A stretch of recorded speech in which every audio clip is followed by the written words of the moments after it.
Your cat walks up to the edge of the table. They look at the object sitting there, they look at you, and then, slowly, with complete eye contact, they push it off. You watch it fall, they watch it fall, and then they look back at you. Not guilty, not startled, like they were waiting to see what you would do. And you, like most cat owners, probably said one of two things. You either laughed and said, "That's just cats being cats," or you looked at your cat and genuinely wondered, "Why do you do this to me?" Both responses are completely reasonable. But here's the thing, neither of them is the right answer. Because the real reason your cat pushes things off tables is not what you think it is, and it is not what the internet has been telling you for the last 15 years. It is not spite, it is not attention-seeking, it is not some elaborate form of feline dominance. It is something far more interesting than any of those things. And by the end of this video, you are going to understand exactly what is happening in your cat's brain in the moment before that object goes over the edge, and why understanding it will completely change how you see this behavior. Stay with me as we walk through 7 points that will help you see this behavior for what it is. Point 1. The explanation you already know and why it is incomplete. The internet has a very confident answer to this question. Your cat knocks things off tables for attention. You have probably seen this explanation everywhere, in listicles, in comment sections, in well-meaning advice from other cat owners.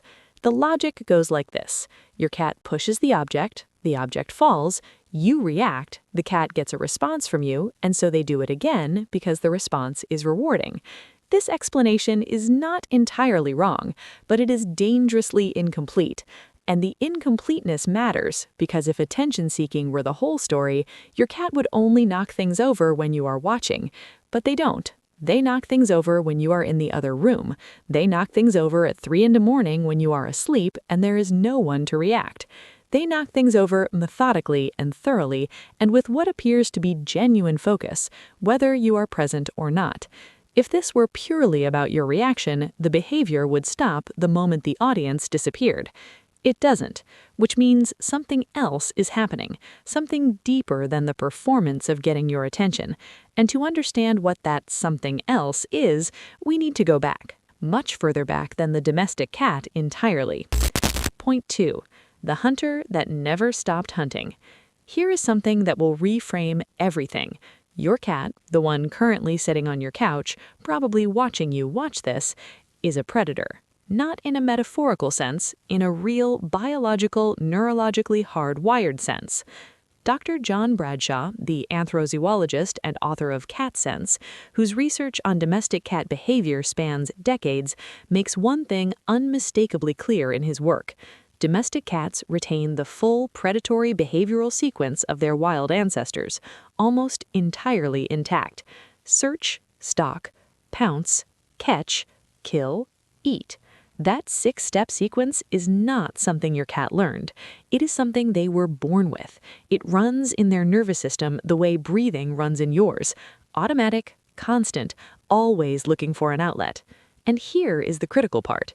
In the wild, that sequence gets completed multiple times a day. A wild cat hunts small prey, mice, birds, insects, engaging the full cycle from the first moment of detection through to the end. Your domestic cat does not have that. They have a food bowl. They have a warm couch. They have a safe and comfortable environment that meets every physical need.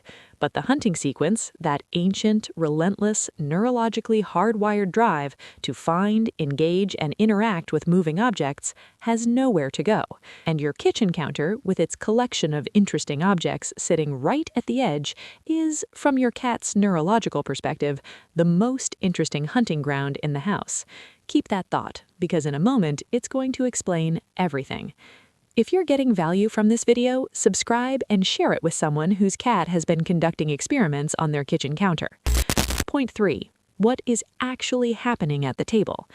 Let me walk you through exactly what your cat is doing step by step in the moment before the object goes over the edge, because it is not random. It is systematic.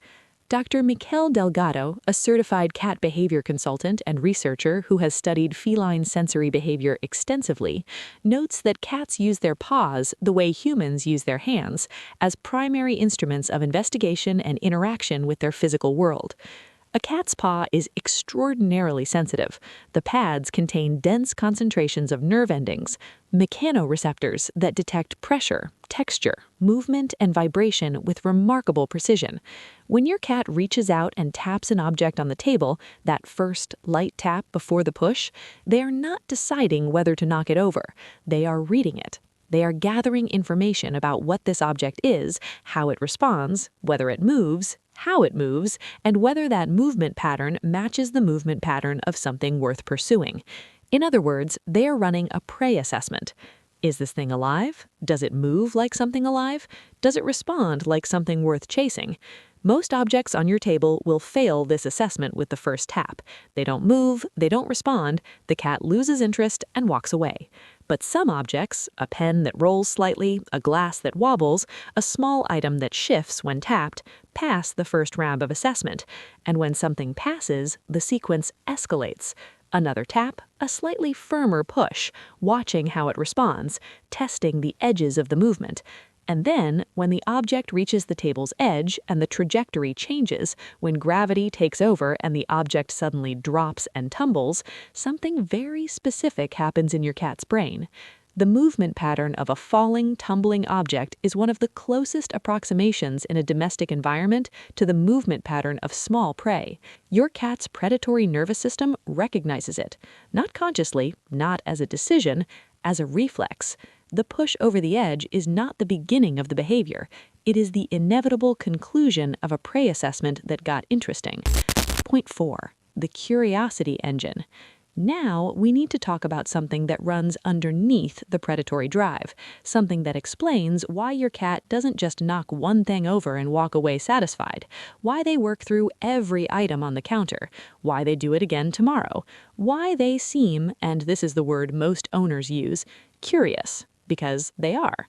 Curiosity in cats is not a personality trait. It is a survival mechanism. Dr. Gordon Burghardt, an animal behavior researcher whose work on animal play behavior is foundational in the field, identifies what he calls surplus resource theory, the idea that animals in environments where survival needs are easily met redirect the neural resources that would otherwise be spent on survival into exploratory and investigative behavior. Your cat's food is provided, their safety is guaranteed, their temperature is regulated.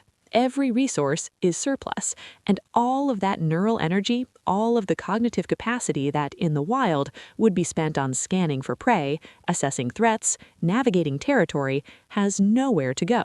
So it goes into the table, into the objects on the table, into the systematic, methodical, genuinely engaged investigation of every item within paw reach. What does this do? What happens if I touch this? What happens if I push this further? What is on the other side of this edge? This is not mischief. This is one of the most sophisticated cognitive behaviors your cat performs. Active environmental investigation using their most sensitive sensory instrument, directed by a nervous system that was built to be curious about the physical world. Your cat is not making a mess. Your cat is doing science. Point 5. The attention component and why it is real but secondary. Now I want to come back to the attention explanation because I said it was incomplete, not wrong, and the distinction matters. Research published in Animal Cognition has demonstrated that domestic cats have a sophisticated understanding of human attention. They know when you are watching them, they know when you are not watching them, and they modify their behavior accordingly. Your cat absolutely understands that knocking things over produces a response from you. They have learned this through experience. You reacted once, they remembered, and they filed it away. But, and this is the critical point, the behavior did not start as attention-seeking. The behavior started as prey assessment and environmental investigation. The attention component was layered on afterward, a secondary reward that your cat discovered was attached to a behavior they were already doing for completely different reasons. This distinction matters enormously if you want to understand your cat, because an animal that is attention-seeking is asking for something. An animal that is expressing predatory predatory drive and cognitive curiosity is fulfilling something. Those are not the same need, and they do not have the same solution. Which brings us to the most important part of everything we've covered so far. Point 6. What your cat actually needs and what to do about it. If your cat is systematically investigating and pushing objects off surfaces, they are telling you something specific. They are telling you their environment is not providing enough sensory and cognitive stimulation. They are telling you that the hunting sequence, the ancient, hardwired, neurologically necessary sequence of search, stalk, pounce, catch, is not getting its outlet anywhere else, and they have found the closest approximation available to them: your counter, your table, your shelf. Dr. Michael Delgado's research on environmental enrichment for indoor cats is clear on this point. Cats who receive adequate interactive play that mimics the predatory sequence show significantly reduced rates of what she calls redirected predatory behavior, which is exactly what table knocking is. The behavior is not a character flaw, it is a symptom, and the prescription is specific: interactive play. Not a toy left on the floor, not a ball in a corner, but genuine interactive play that moves the way prey moves. A wand toy that darts and hides and pauses and accelerates. A feather that drops suddenly and changes direction. Anything that engages the full sequence: the search, the stalk, the chase, the catch. Twice a day, 10 to 15 minutes each session. Research consistently shows that cats who receive 2 daily interactive play sessions that complete the predatory sequence, that let them actually catch the thing at the end, not just chase it forever, show dramatically lower rates of destructive, investigative, and attention-seeking behaviors, including knocking things off tables. Not because you have trained them not to, but because the need that was driving the behavior has been met. The sequence has been completed.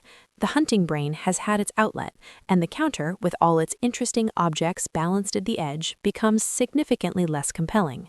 Point 7. The final reveal: what the eye contact means. We need to go back to the beginning, the moment I described at the start of this video. Your cat walks up to the edge of the table. They look at the object. They look at you, and then they push it off. The looking at you part, that is the detail most people mention when they describe this behavior, and it is the detail that nobody fully explains. Here is what is actually happening in that moment. Your cat is not gloating. They are not performing dominance. They are not trying to make a point. They are doing something that researchers studying feline social cognition have identified as referential behavior, the same behavior we covered when we talked about secure attachment in our former video. When your cat looks at you before pushing the object, they are checking your response to the situation. They are social referencing, using you as a data point. Is this thing safe to interact with? What does your face say about what I'm about to do? Are you a resource in understanding this object, or a threat to my interaction with it? In other words, the eye contact before the push is not defiance. It is your cat including you in their investigation. They are checking in with you. And when you react, when you gasp or laugh or say their name, you are responding to the check-in. You are confirming that you are watching, that you are present, that you are engaged with what they are doing. And your cat, whose social referencing behavior is looking for exactly that kind of response, registers it. Not as training, not as a reward, as communication. Your cat pushed something off a table and looked at you first because you are part of their world, because your reaction is data that they value, because the check-in before the action is the same check-in they perform before interacting with anything uncertain, and they perform it by looking at you because you are their reference point. That is not a cat being difficult. That is a cat trusting you enough to include you in what they are doing. Think about that the next time the glass goes over the edge. So let's put it together. Your cat knocks things off tables because they are a predator whose hunting drive has nowhere to go, because they are a natural scientist whose curiosity about the physical world is one of the most sophisticated cognitive behaviors they perform, because they have learned through experience that this behavior produces a response from the person they are most interested in, and because the moment of eye contact before the push is not defiance, it is an invitation. They are including you.